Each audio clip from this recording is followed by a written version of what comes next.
Even after 40 years together, there are things that can remain unknown between a married couple. I never thought my husband would ask for a divorce on the day of his retirement. I must be really lucky. My name is Emily, and I'm 65 years old.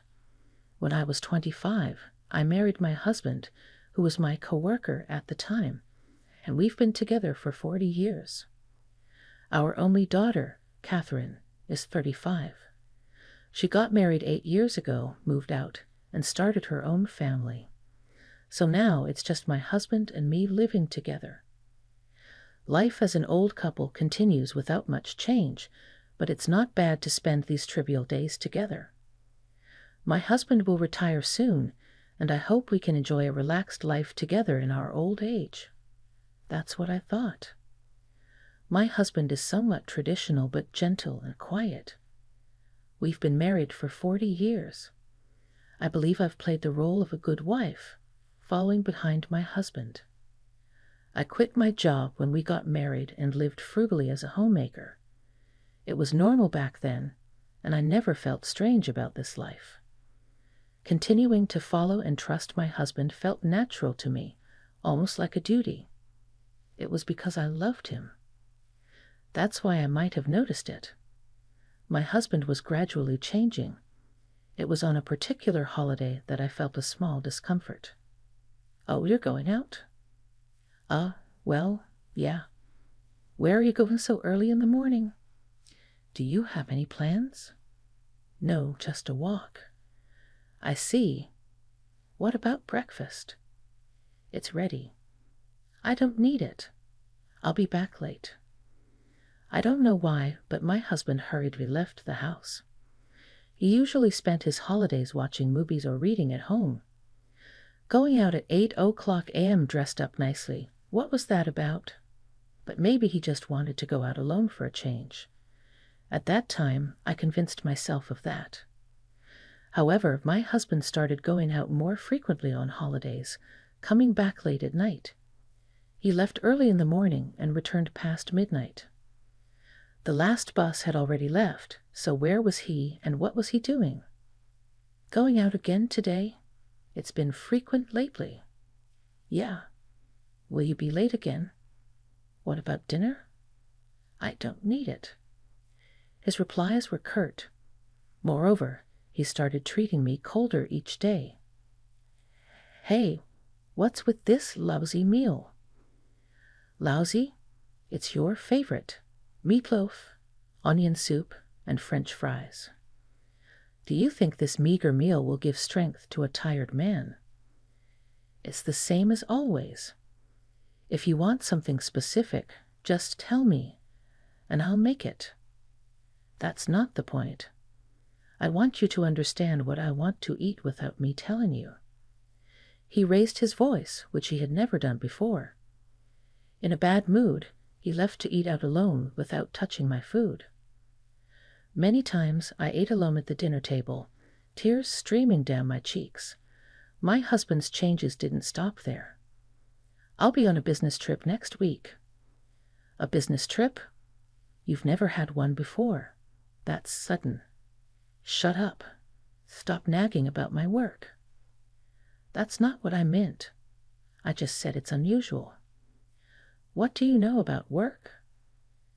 Enough. I'm going to bed. With that, he turned away like a child and went to the bedroom. What? He didn't have to talk to me like that. After that, my husband stopped looking me in the eyes, and our conversations dwindled. I tried to communicate by making his favorite dishes and giving him books he might like, but it didn't help. Hey, what's wrong? Lately, you have been a bit weird. I'm finding it painful to be with you. His words, spoken softly, pierced me sharply. The gap between us grew wider and wider. One day, hello. Oh, Catherine, is that you? How are you? It was rare for my daughter to call me. Hey, this might sound strange, but how have things been with Dad lately? My daughter sounded serious. What are you talking about all of a sudden? Well, it's hard to say, but Tom said he saw Dad walking with a young woman. Tom is Catherine's husband. Now that I think about it, he works near my husband's office. Hey, has anything been different with Dad lately? I recalled my husband's recent behavior and felt a pang of pain. He used to be stern but never harsh or mean to me, yet he had become a different person in the past few months. Unable to bear his actions and words any longer, I confided everything to my daughter. That's terrible, Dad. That is awful. You should have told me if you were troubled. I can't show my child that her parents are not getting along. What are you saying? If you keep worrying alone, you'll collapse from stress. Her words startled me.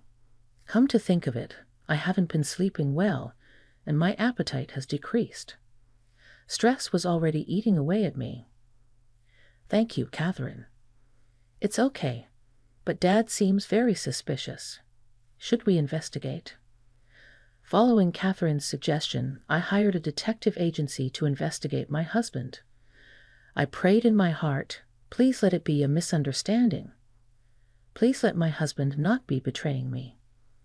However, the results were clear. My husband was having an affair with a woman 30 years younger than him. He met her at a nightclub he visited with colleagues. He started dating the hostess there about 3 months ago, around the time I began noticing his strange behavior. So that's what it was. Having an affair with a woman the same age as our daughter made my husband seem repulsive.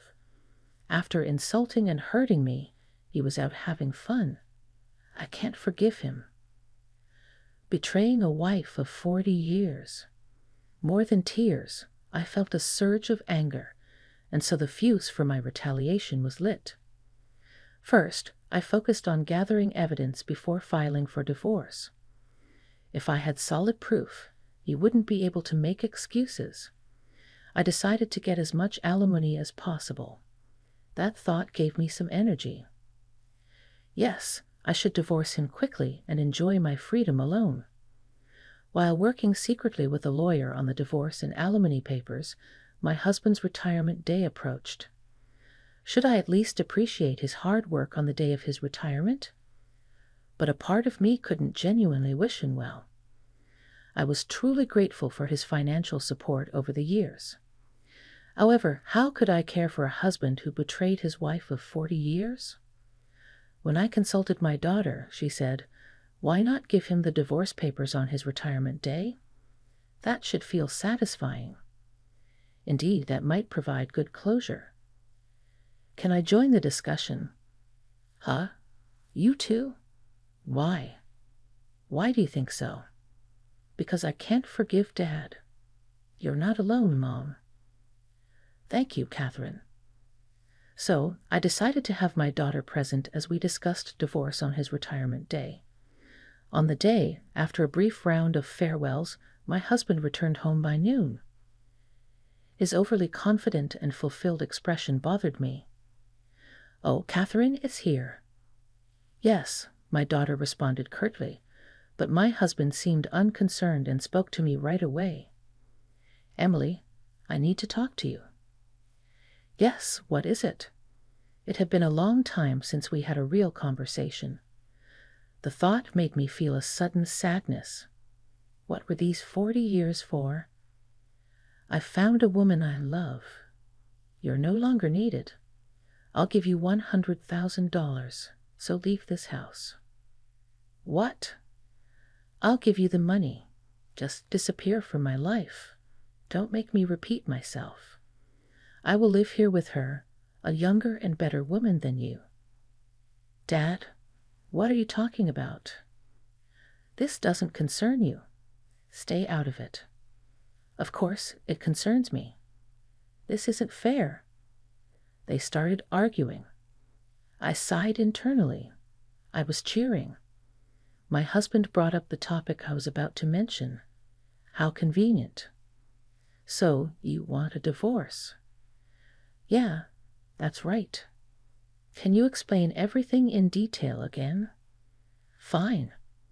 My husband then started talking about how he met his mistress, their love, and their plan to get married as soon as we divorced. With him sharing so much, it made it easier for me to proceed. After listening to everything, I said, "I understand. So you admit to the affair?" "Calling it an affair is an exaggeration. Are you jealous, old lady?" "Jealousy isn't the issue. You just admitted to having a relationship with another woman while being married to me." Yes, whatever." "Fine, then I'll be claiming alimony for the affair." I presented the documents prepared by my lawyer, but my husband remained calm. "I'll pay any amount. My retirement bonus is $200,000. "Oh, that's impressive." "Right, I served the company for over 40 years. It's only fair." No wonder he said he'd pay any amount. With $200,000, he was feeling confident. "And you'll have to leave this house." "What? This house is mine." My husband's expression turned to panic. "I inherited this house from my parents, so why should I leave?" "Wait, Aya." It seemed he had completely forgotten that the house was in my name. "How can you forget something so important?" My husband was in a state of shock.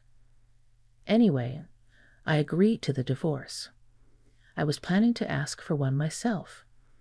I placed the signed divorce papers next to the alimony documents. "No, wait, calm down. The divorce thing was a joke." "A joke? Was he trying to make a bad joke?" "A joke, a surprise. I was trying to surprise you." My husband was sweating and trying to cover it up, but it was too late. "A surprise? That's wonderful. So, will you be giving me a diamond ring or luxury cruise tickets, along with a bouquet? Come on, show me now." Well. And what about the affair? Weren't you planning to live here with her, saying a young woman will be living here from tomorrow? You should be happy. I've never heard of such a surprise." "Oh, that was a lie, too. You knew that was a joke, right? We've been married for 40 years. I no longer needed to tolerate his insincere attitude. Don't underestimate me." I presented all the evidence of his affair. Photos of my husband and the woman flirting on the street, pictures of them entering a short-stay hotel together, images of them walking arm in arm, looking very close. The photos told the whole story. The undeniable truth was there, and my husband had no choice but to admit it. "What? When did you? How could a wife of 40 years not notice your changes?" My husband fell silent at my words. Did he realize the weight of those 40 years? "How did you find out?" "We're married." "Of course I noticed. I trusted you for 40 years, but you never really saw me." Saying those words, I felt a pang in my chest. "I'll divorce you, so leave this house immediately. This is my home." Immediately?" "Yes. I'm not so kind as to let a traitor live here, especially one who betrayed me." "Wait, isn't it a bit hasty to suddenly talk about divorce?" "What are you talking about? You brought it up first." "But I don't want to complicate things further. Will you sign it quickly?" I tapped the table where the divorce papers were placed. Seeing my cold expression, my husband realized there was no turning back. With me and my daughter watching, he quietly signed the divorce papers. How could he forget the house was in my name? Maybe he's already senile. Well, it doesn't matter anymore. After that, my husband and I officially divorced. I received alimony as per the standard rate, and we divided his retirement money as marital property. I waited until his retirement day to file for divorce for this reason. With the alimony and the share of marital property, I got a significant amount of cash. After kicking my husband out, I demolished the house and sold the land. The real estate agent was happy to buy it for a good price due to its prime location. Even after deducting the demolition costs, I still had a substantial amount left. Perhaps my husband knew the value of the land, but overlooked the fact that the house and land were in my name. I changed my phone number and completely cut ties with my husband. I hope he finds a place to live at his age without a career, but it's no longer my concern. However, my husband contacted our daughter. "Hey, Catherine, where's your mother living now? Do you know what she's doing?" "Huh, why should I tell you?" "Don't say that. I'm in trouble." This is what my husband said after our divorce when he had difficulty finding a place to live. His mistress suggested he buy an apartment through a real estate agent she introduced. He bought 2 rooms in an apartment at a significantly lower price. One room was for him to live in, and the other was for rental income. The agent convinced him, saying, "You'll recoup your investment in 5 years, and this room will never be vacant. The discount is only available during the campaign." He invested all his retirement money to buy them. That agent planned to scam me from the start. This area has poor security, it's far from the bus stops, the roads are narrow, and it's unpopular.